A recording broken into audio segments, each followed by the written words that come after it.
Namaskar, Dr. Subhash Desai and students of Denver University, USA had an open discussion on science, religion and global peace at Avani Organization situated in Kolhapur, Maharashtra, India. Let's watch that moment.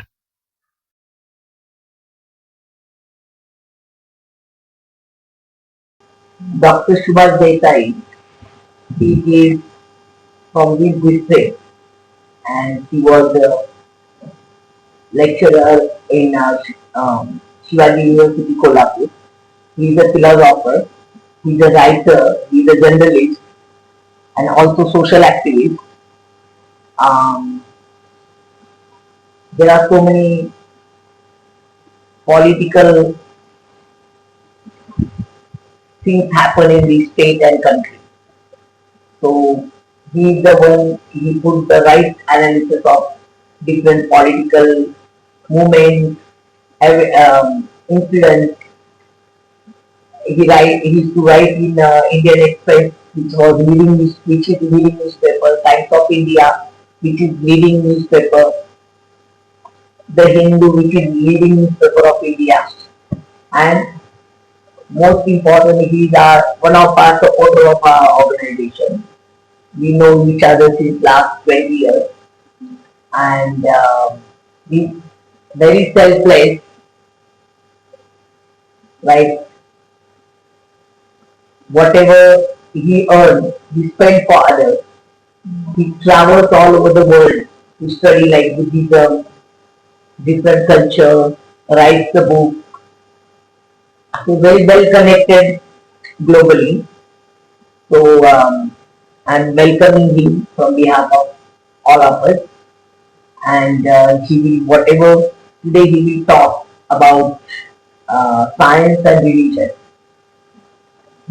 how the global phenomena, how we need to see what is happening around. And he has more than like 45 years practical experience. So you can interact with him freely. He will give you the factual picture of India, not only India but globally.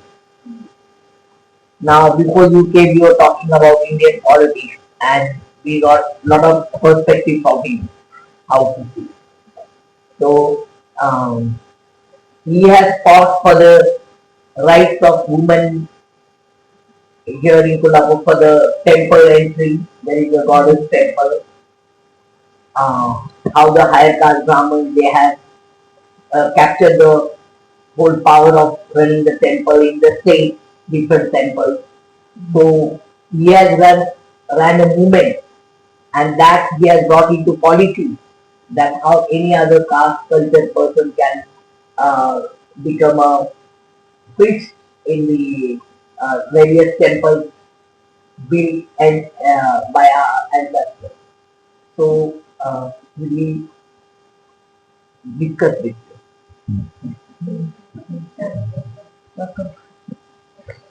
I'm very happy to be amongst you and Scott and Anuradha, his son. I know them how they have worked very hard for society and social cause. It's very strange thing that my thinking base is as a philosopher and I am practically involved in some social movements also. Sometimes it is a contradiction and I think the whole world is contradictions of ideas.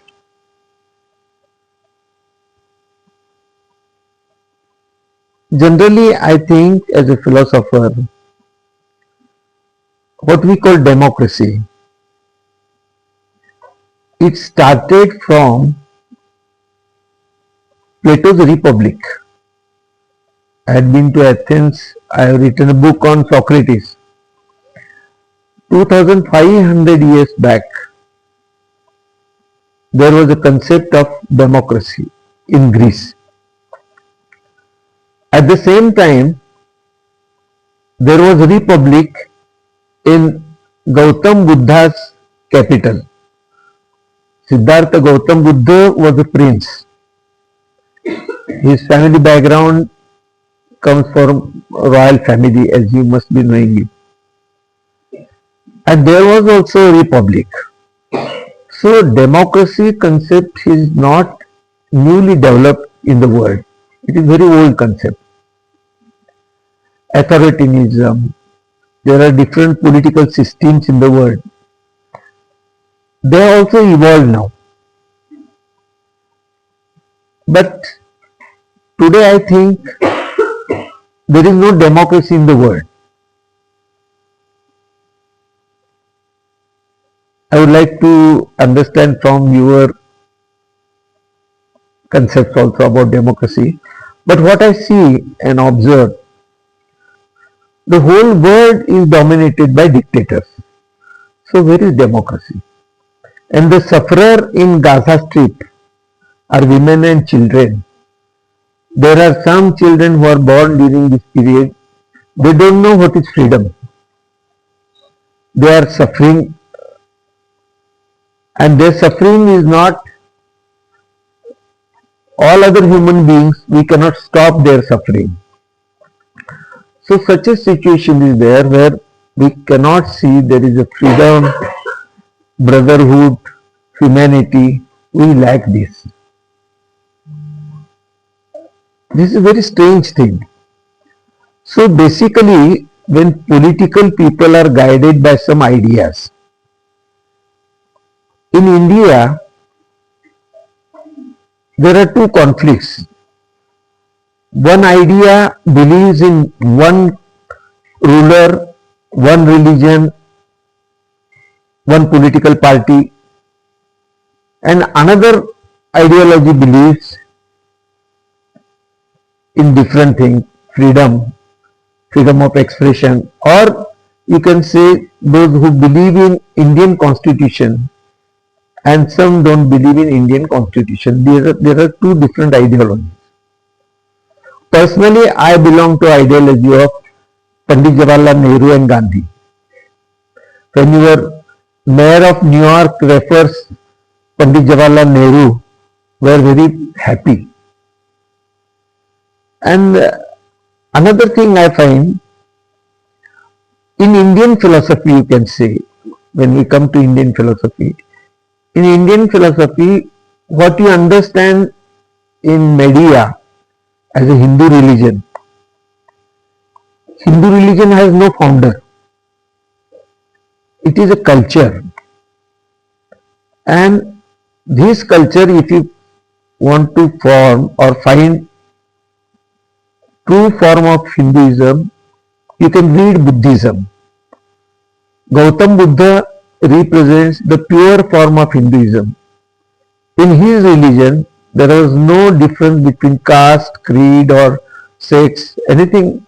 He doesn't believe in it.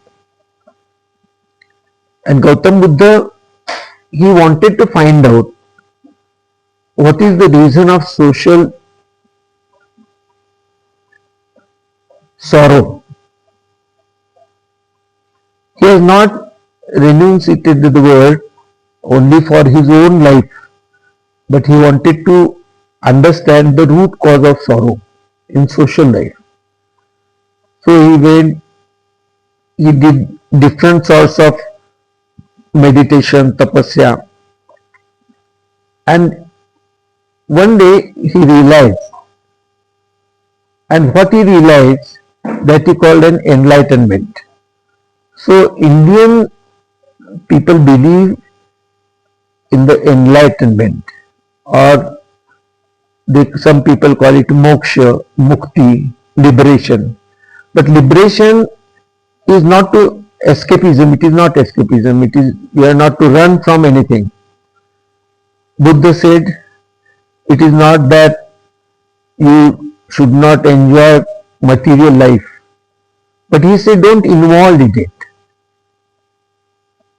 His basic principles were four principles. He said, there is a sorrow in human life, accept it. Second thing was, there is a cause for sorrow. Third thing they said, if you remove the cause of sorrow, you can be free from sorrow.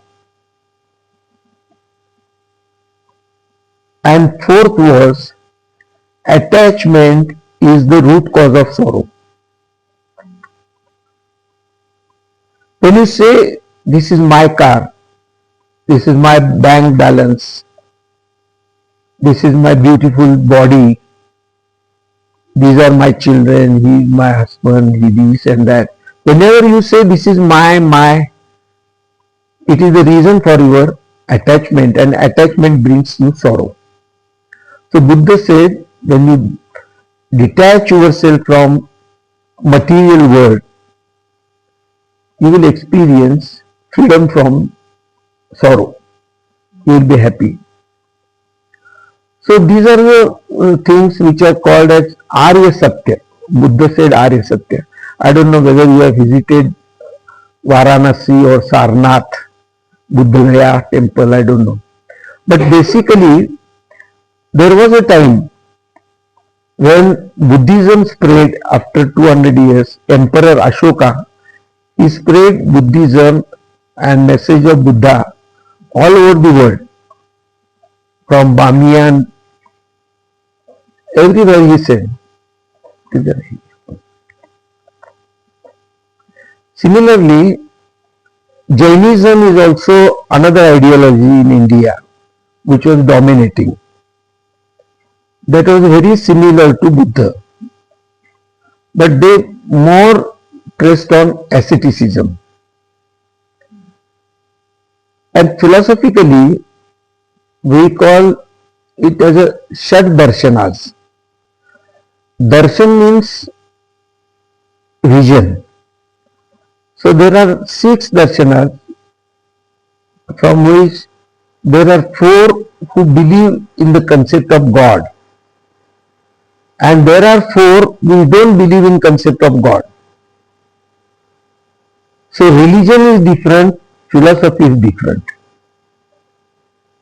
There are different definitions of religion in different religions. But religion, very simple definition is, religion is a way of life.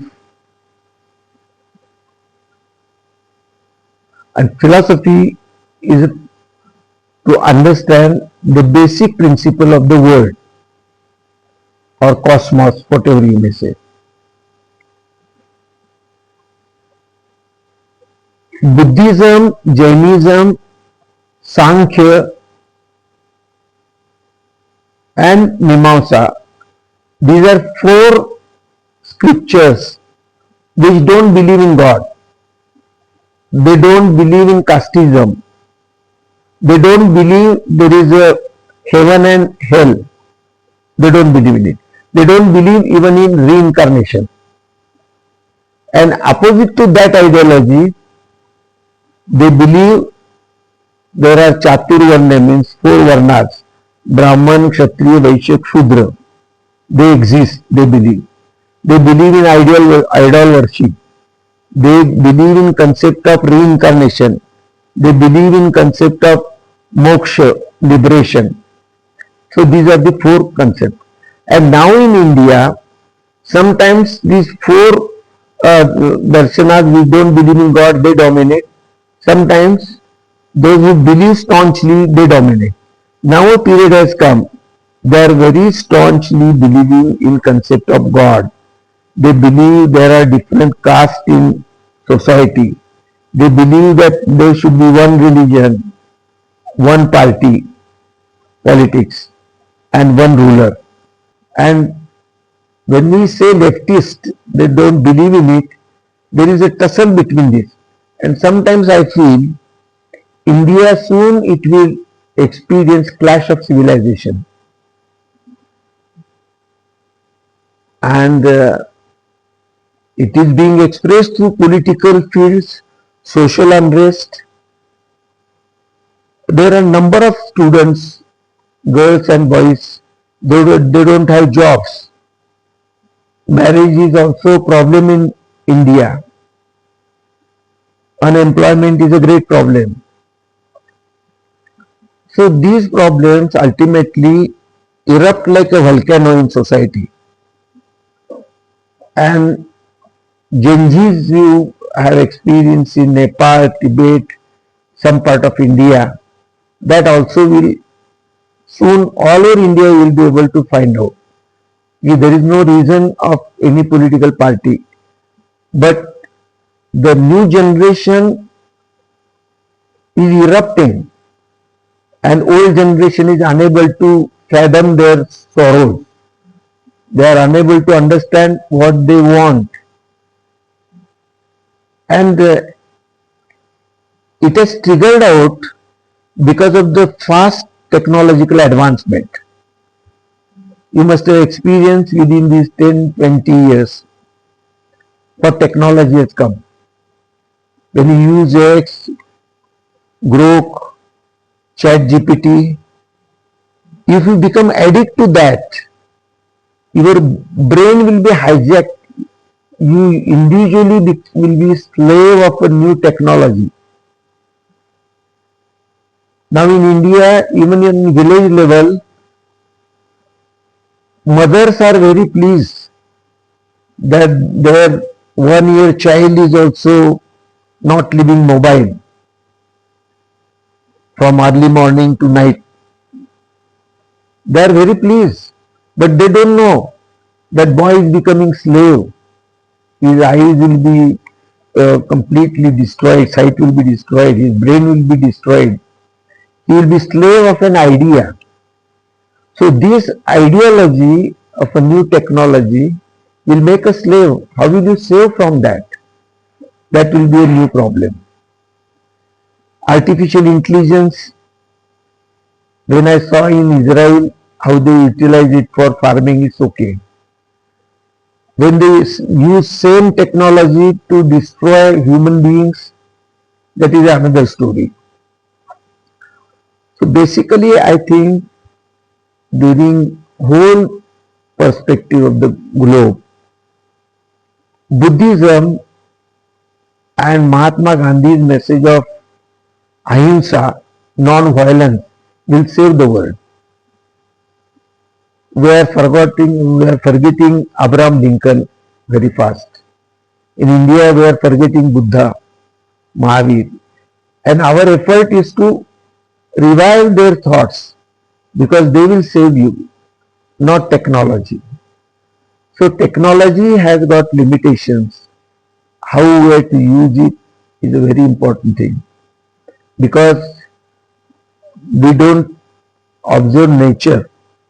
Recently, I had sent my research paper to Temple University and Bombay University. It was a paper on communication with the plants because in Indian philosophy, the saints in India, they were perfectly in tune with the nature. Buddha sat for meditation under a holy tree. He realized it.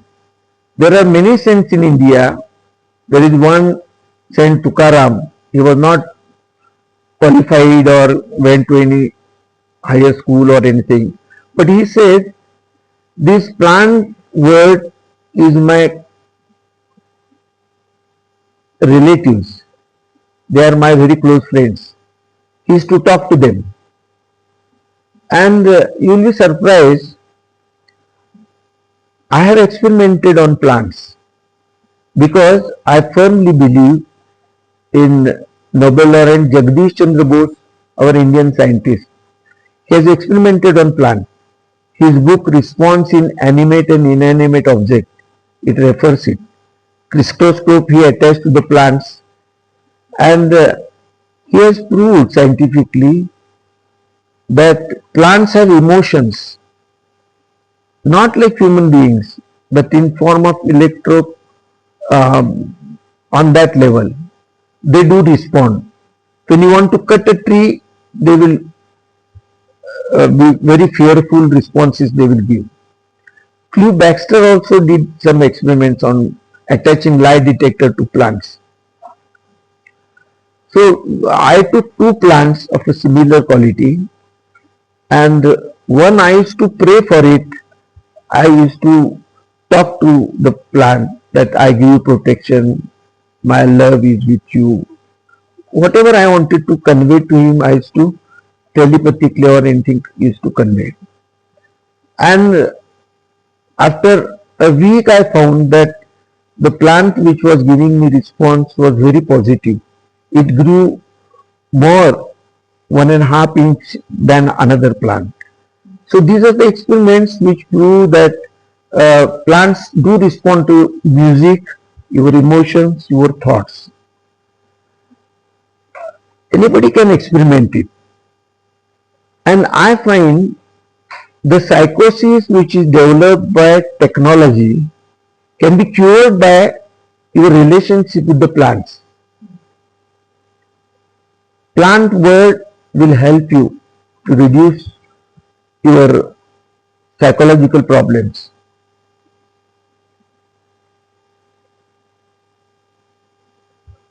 There are some methods of meditation like Vipassana, which has come from Burma. Buddhism went to Burma. When it came back to India, it came with some experiments with Vipassana. They have got a method. There are some philosophers, you must have heard their name, Aurobindo, Arvind Maharshi in Pondicherry. I went there. I met J. Krishnamurti. Perhaps you must have heard the name of Osho, Rajneesh from Pune. He had been to America also. There are a number of philosophers in India. So each one has got its own way. But the common thread is Patanjali. Patanjali Yoga Sutra, you must have heard Ramdev Baba in Haridwar. He is propagating that Patanjali Yoga Sutra. After Buddha, what Buddha said, after 200 years, one uh, saint wrote it in fine form, that is called Patanjali Yoga Sutra, in which the science of breathing is explained. So when you are excited, your rate of breathing increases, your BP increases. So it can be controlled by yoga.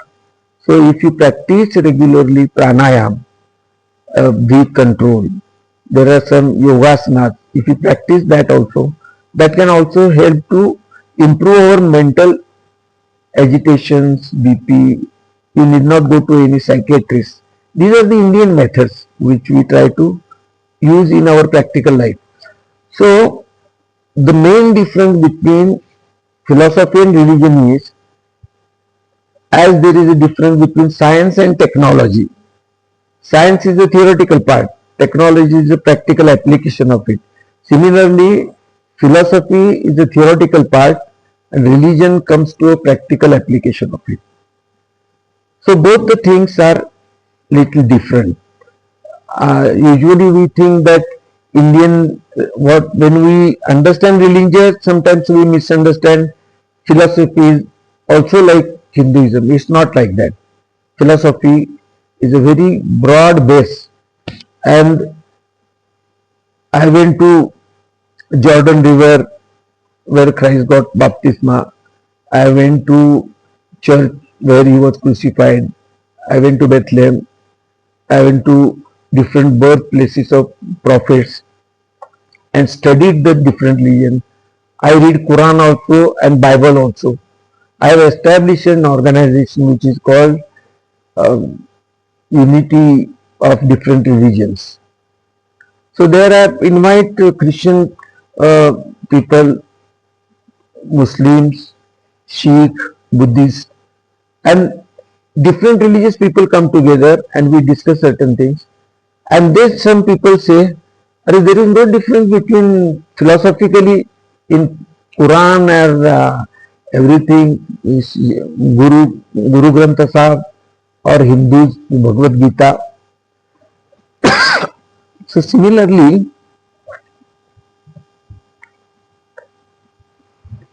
Philosophy has enriched my life. My perception as a journalist was limited. When I started studied philosophy, I found many things. I have translated Stephen Hawking's international bestseller book A Brief History of Time in our local language. I took his permission from Cambridge and translated it. Stephen Hawking says we can explain the creation of the universe without concept of God. There is no need of God. How this world was created. He says that steady state theory was established to please Pope, and his expanding theory of the universe is different. So there are many scientists who don't believe in God. Does it mean that they are anti-religion? No. They have their own perception of looking at the universe. So when we think about our own life, sometimes we should also see there is a world outside our body and world inside our body. Sometimes you should ask yourself, who am I? What is the purpose of my life? Because this is the time in your life that you must ask yourself, why I am living? What is my ideology? To become a doctor, to mint money, to have big cars, large houses. What is the aim of our life? And sometimes the time goes so fast. Then we realize, yes, I have wasted my time.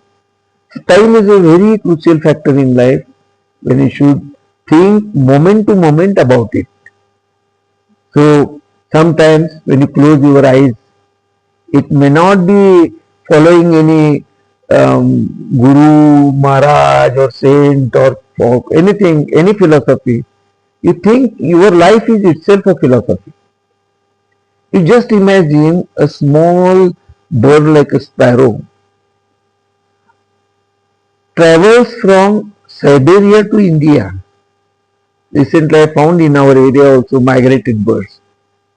They fly above height of an aeroplane where a chilled air is there. There is no oxygen. There are no single drop of water or food, and they can travel 6,000 kilometers at a stretch in a particular direction. They come back. Who guides them? When a small child is born, what is the intelligence of a nature to develop it? Now I saw a photograph of a lizard. One biologist says there are different chips in every organism. If lizard's tail is cut, their leg will not develop there. Tail will come. What is that? So our whole body is also pre-designed. Who designs it? Can you imagine that there are number of planets which are moving, rotating in their own way? They don't collide. Sometimes asteroid will come. But we must think about sky. When there is a full moon, just sit, just look at the moon.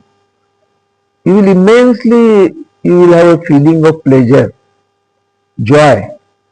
You never enjoy moonlight. Enjoy sunlight, moonlight, the waves of sea. So then Papa Hemingway, like you will be a good writer also, Shakespeare, these should come there with everybody.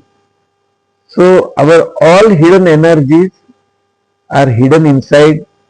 It is time now to bring them out. You may do it with the yoga, you may do it without yoga, but thinking process should start. When there is a atomic explosion, Then a new construction of Japan came out. Similarly, we have to do it. And one thing is there, before going to bed, if you pray for all, like Indian saints used to say, you project your love for your family, for your neighbor, for your countrymen, and for the globe of the earth. And it will come like a boomerang to you. It will double the energy. So sometimes when our mobile is jammed with photographs, videos, memories, we delete it. Sometimes find out a leisure time, delete some certain unwanted ideas, unwanted thoughts which don't enrich you. Think less about politics, think more about your enrichment of your life. Communicate with the plants, and you can tell any experiment, it will enrich you. So I think now I must hear from you. My questions like why Gen Zs from 18 to 20th year young girls and boys, why they don't revolt in America. A general agitation we can find against Donald Trump, his decisions. But why there is no revolt? Maybe because you have a lot of employment opportunities, prosperity. Is it the reason?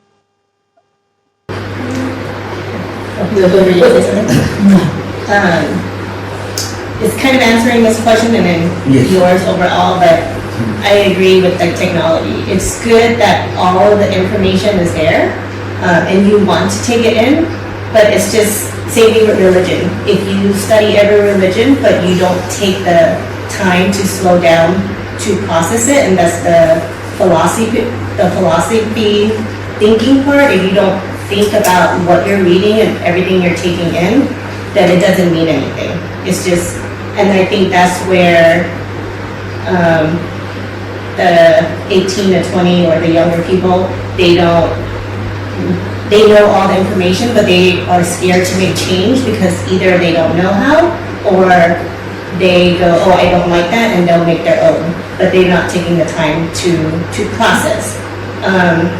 And especially with nature, I agree. That's why, people garden, they go walking outside and trekking, is because they take time to slow down, and you can think about it. It can be, think about anything. Think about your life, what you want to do, how you're feeling inside. And in the US, we emphasize on time so much, like we take time, I don't want to take time for granted, but we want to go fast. They think fast is success, but that's not the case. And then for like the social worker, so one of our therapy process is EMDR. It's with the rapid movement. It's a form of therapy that helps deal with trauma, and that started from nature. It started with going on I believe so. It started for going out on a walk and looking at the trees and the waves, or the leaves are moving, and that is a form of therapy. And so you translate that into science. So you take that philosophy, all that information in, you think about it, and then you make a process. But with the US and any developing country, if you have too much information, that's bad too, when you don't emphasize the concept. You just think a lot of information is good. And then the opposite side, if you are in a village and you only have one perspective, then that's bad too, because you don't have enough to think about, you only know about them. So you need to find the right balance, or if you go out and then come back in. Nice.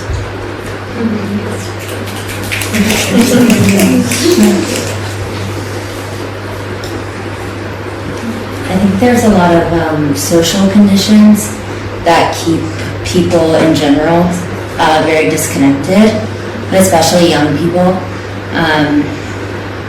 I'm 27, and even like in college or like in high school, social media really wasn't that big yet, and now kids as young as like 4th grade are, on Instagram, and so it's already at a very young age showing them algorithms like the technology that leads them down a certain way, and further disconnects them not only from other people but themselves, because they don't really know who they are yet, and then they're being told who they are supposed to be.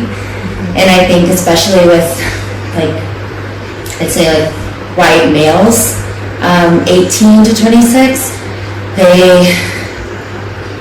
there's not a lot of opportunity for them to find themselves outside of the toxic masculinity paradigm that they're kind of thrusted into. And so they feel disconnected, and then they're kind of led down this road of hyper-masculinity and really harmful things against women and girls, and what a relationship should look like and what a partnership should look like. And so then they have this figure of a hyper-masculine man who makes everyone around him in his control, and they want that because deep down they don't know who they are and they feel very inadequate. And unfortunately, as we've seen in a lot of different cultures, women and girls take the brunt and responsibility for that. And so it's, I don't really know what to do about it, but that's just kind of what I've seen. That's it.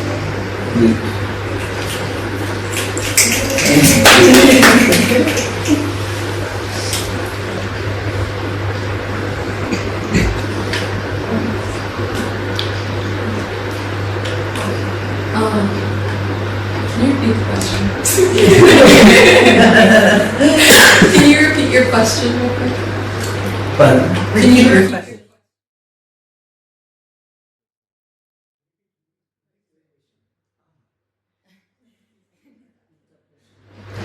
I'm not sure I caught the question, but I figured it. What has happened in certain part of globe, young generation is revolting.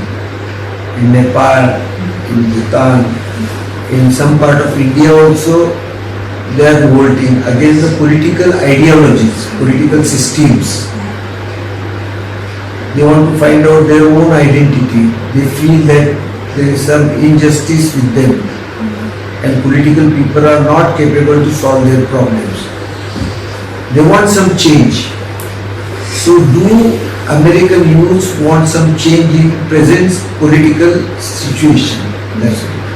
Yeah, I've talked about this with my classmates a lot, that especially for the children of migrants from other countries, within the 80s and 90s, America sold this idea of the American dream. And they immigrated, and now their children are growing up, and they're buying into all the concepts of capitalism and Western success, becoming educated, taking on student loans, and then entering a field where they face unemployment. And there's a lot of disappointment in that they're not getting what they were promised. And then I think the response to that then at times leads to extremism, but then also questioning, is the West is best, this narrative that we've been fed and consumed our whole lives is buying into capitalism and institutions built off of principles of white supremacy, do they serve us, or who do they serve? And I do think that is a question that a lot of the younger generation, and I think in our classes we ask, is who is this serving? These rules and regulations. Is it the people? Is it people in power?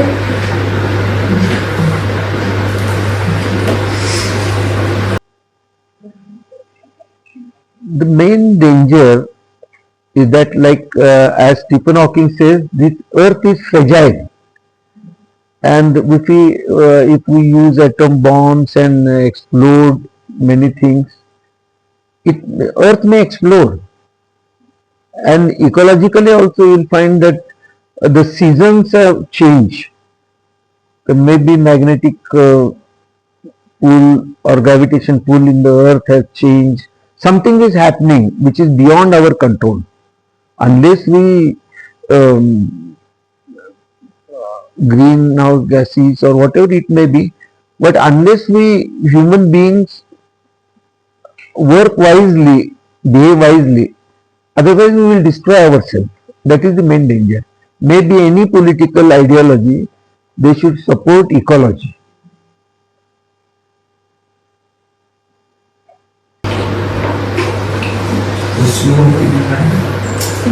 Funny you should ask. I was just thinking. What I've been hearing a lot lately is that ultimately the earth will be fine. We may destroy ourselves as people, but if the population disappears, the earth would heal itself.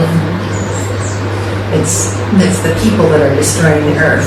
So without the people, the earth would probably be just fine.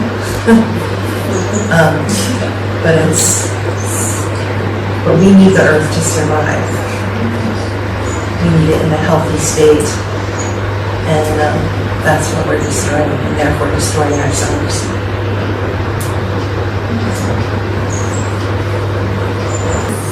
Yeah, I think it's true that that capitalism is to blame, and it comes back around because we as the consumers are the one that's wanting it. We're the one that's feeding into the capitalism and not finding ourselves or thinking enough. We're not satisfied with enough. We don't know what enough is. We just see what other people want and we just keep doing it. I think another unfortunate thing is that the people who are probably most to blame, the corporation. Sorry. The people and the companies and corporations that are most to blame for the climate change crisis, and the people in first world countries who are participating as the most in capitalism, like unfortunately don't feel the effects as much as the people who are in other countries and more developing countries in the global south.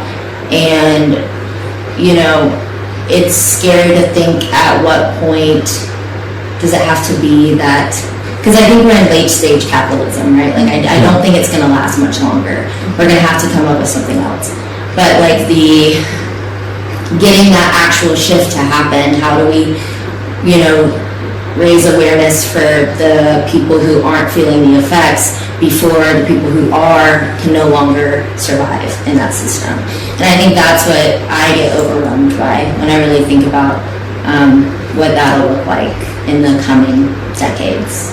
Because I don't think we have another 100 years under this structure. Yeah.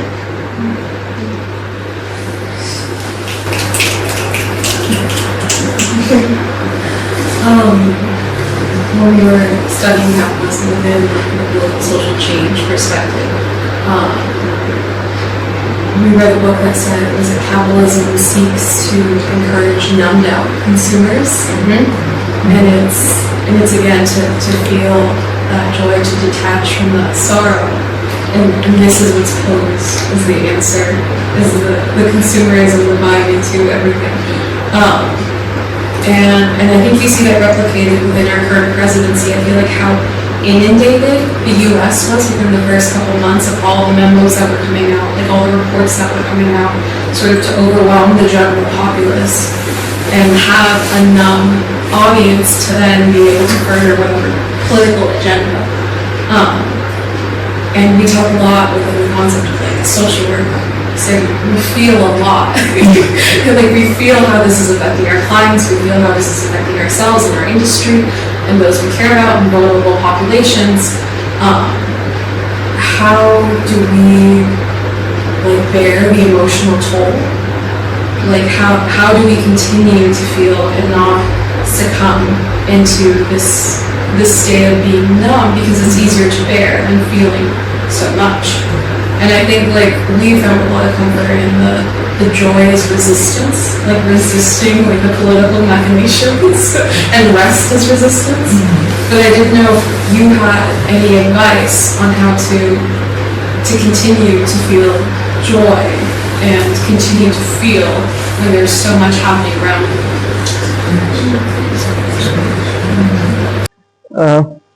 one thing is there, your lifestyle is absolutely different than an undeveloped country like India. Your sources of joy are there different. And when you move in villages, you will find they are also happy, they have their own sources. So I don't think that there is some medicine which is applicable to everybody. We have to find out our own self. The remedy comes to yourself only. You think about it. And in my daily practice, I work myself. I get up at about 3:30, meditate, do some yogasana, go for a morning walk for 1.5 hours. Then I come, I read newspaper, this. I prepare my own breakfast, then read and write. Then I will attend some program outside, some lecture or anything. Come back, prepare my own food. In the afternoon I will take some rest.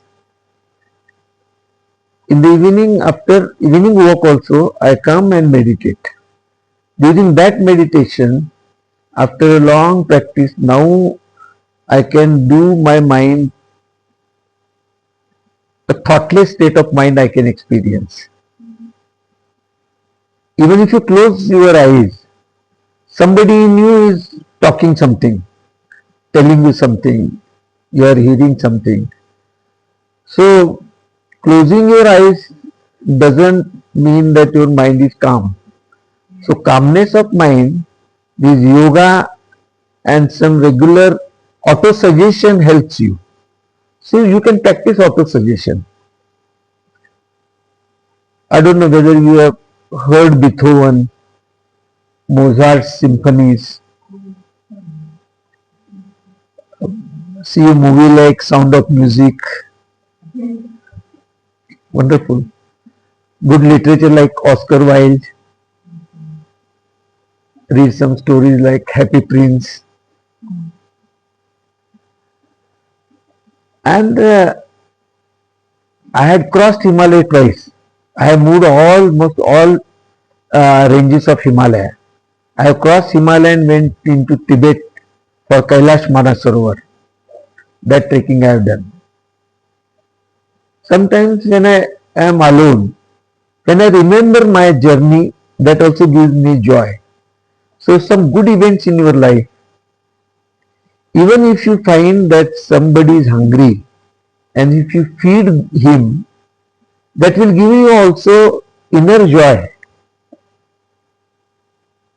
In the book Freedom of Midnight, Gandhiji was sitting in Naukhali midnight. At midnight he tells his attendant, take this fruit and go to this side, and there is somebody who is hungry, give him. This is printed in the book.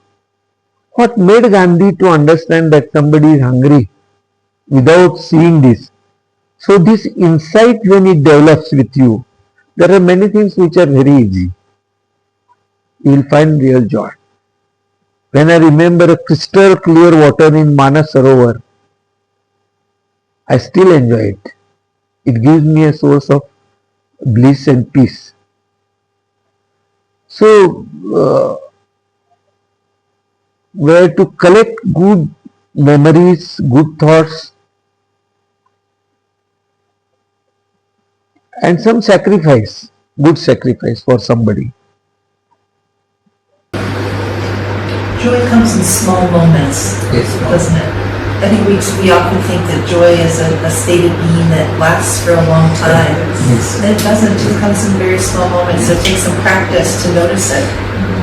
And take some pleasure in it when it's there.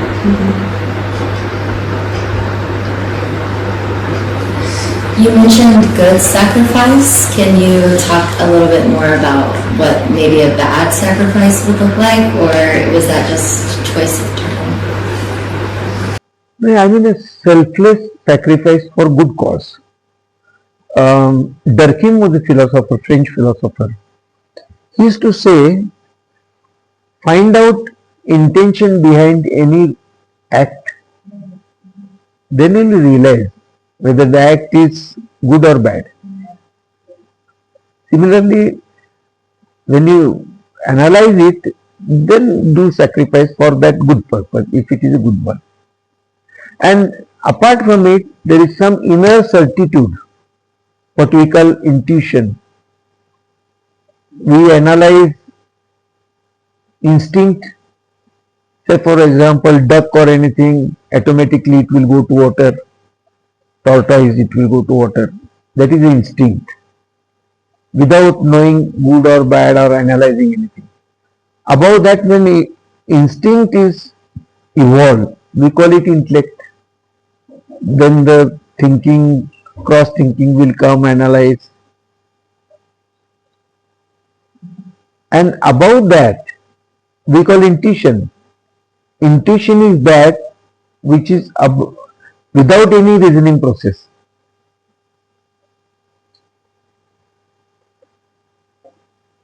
Jayant Narlikar worked with Dr. Hoven in steady state theory. Jayant Narlikar was a Maharashtrian scientist.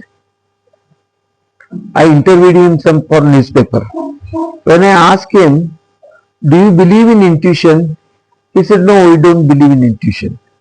Then I said, my another question is, does it happen that sometimes scientists click an idea and when he goes on pursuing it in laboratory, ultimately it comes true? He said, yes.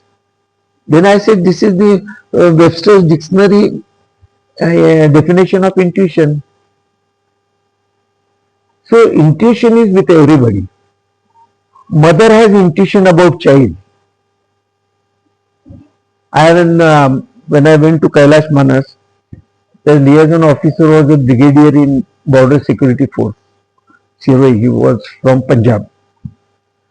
So we were discussing in our tent at night that intuition does exist and telepathy does exist.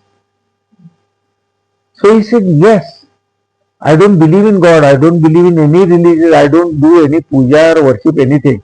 I am a soldier. But I have an experience.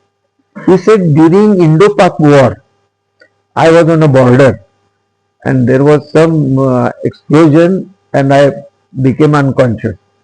My assistant took my body considering I am dead. He said, this body is not to be handed over to enemy. Then helicopter came, he was airlifted to Jammu and command hospital. After 3 months, hospital called his wife from Delhi. When she came along with a diary. And then they were discussing, she opened the page of a diary in which she has written, my husband is in dangerous situation. Save him. That was her prayer. She showed that diary with date to his husband and it was exactly true. I met Captain Edgar Michael, who walked on the moon. 6 men who walked on the moon. He was captain for Apollo 11. He had been in India, in Bangalore, for Science and Religion conference. So I met him. When I interviewed him, he narrated one experience. His one psychiatrist friend in America, they used to experiment whether without any media can we communicate. Can one mind communicates with another. So he said, when I went on the surface of the moon and during that time, I projected certain symbols like cross, like circle, one by one. And during that time exactly synchronized, my friend was also sitting calm and quiet and he saw what his mind is reflected on the screen of the mind, and the sequence when we came back, it was exactly true. he said that this experiment proved that mind can communicate with another mind without any physical media. So telepathy is a fact. Occult things are there. There are many occult things. Prayer can heal the patient. That is the Nobel laureate Aldous Huxley has written in his book that prayer can heal people. So we must experiment without believing or disbelieving. See, if somebody is ill in your home or nearby, pray for that person and see whether it affects your vibrations. Because not only we exist, our vibrations do exist, and they do help people. We radiate heat like we radiate feeling of peace, bliss. So we believe in blessings. Indian people especially believe in blessings of elderly people. So they will bow before them. Even they bow before some spiritual people. They believe that their blessings help them. So it helps like auto-suggestion.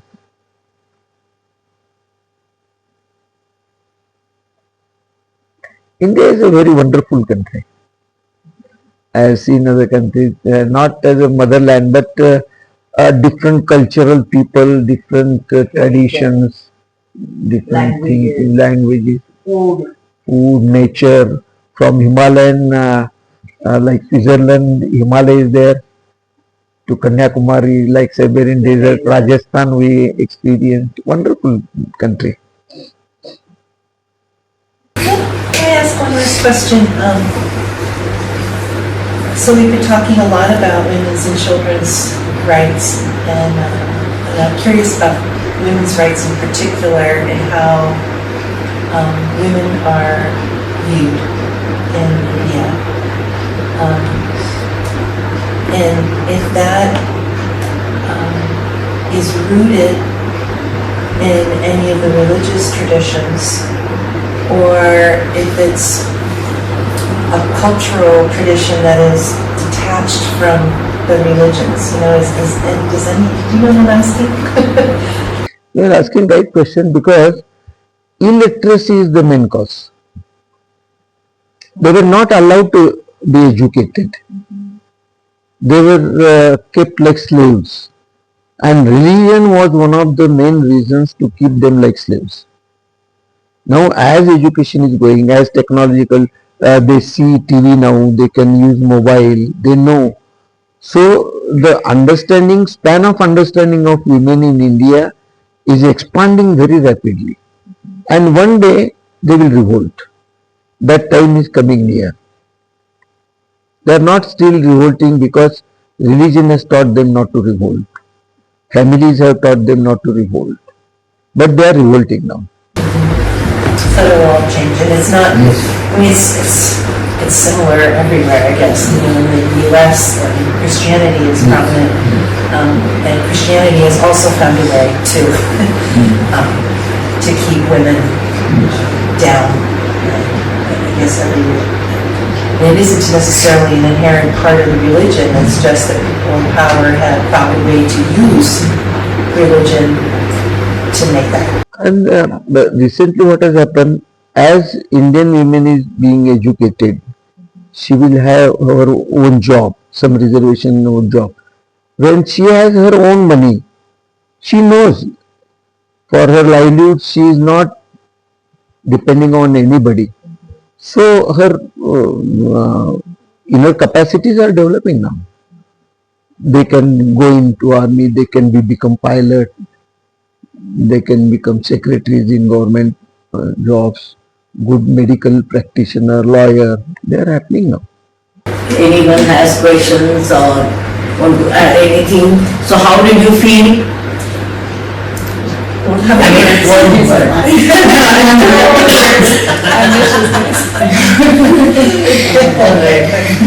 like one keyword has thousands of sentences behind. So one keyword. So we go ahead. Right, in all these, that my takeaways, that what he talked about, basically the Gandhian philosophy. Like what we see globally, what is happening today, globally, in each and everything, when you analyze Buddhism and Gandhism, only these two has answers. What is happening globally today, all over the world. Like you see the war. War is few people's ego, but the whole world affects. So the answer is only Buddhism and Gandhism. There is nothing else more than that. And these two things are very important that all of us understand. We may not digest that immediately, but I think that's only the way, and that's exactly like Avani, we try to work with the community, with the children, with the women, how we can bring peace in the world, harmony, giving them their rights, bringing them on equal levels, and the struggle of haves and have not. We have to analyze why it is there, what can be our contribution to reduce that distance, So, so that was very thought-provoking for me also to understand that. So we just share how we felt in one word, and then we go ahead.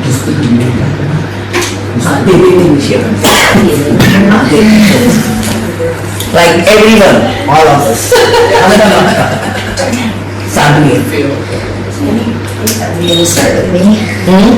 You're starting with me.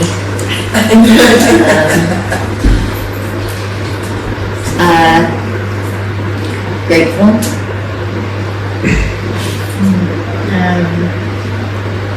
I'll say grateful. Insightful. Refreshed. Hopeful.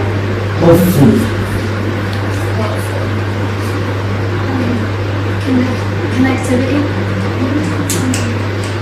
It's not a feeling, but it's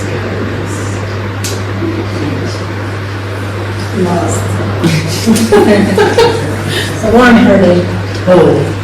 Karen, what about you? Encouraged. So, तुम्हाला कसं वाटतं? How you felt? I'm now 77. I felt it well. More satisfied. More satisfied. Sir, तुम्हाला? Very good experience. Very good. Listening to all these amazing. I felt refreshed.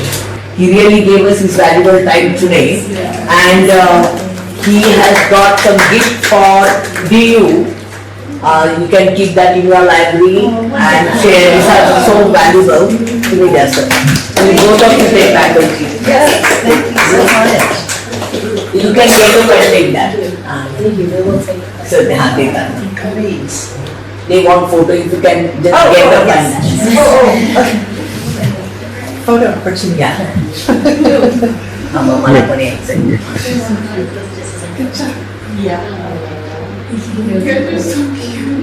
That's a gift for you. We also have a gift for you from the Oh university. wow. Photo काढायचं. Oh, you want for sure.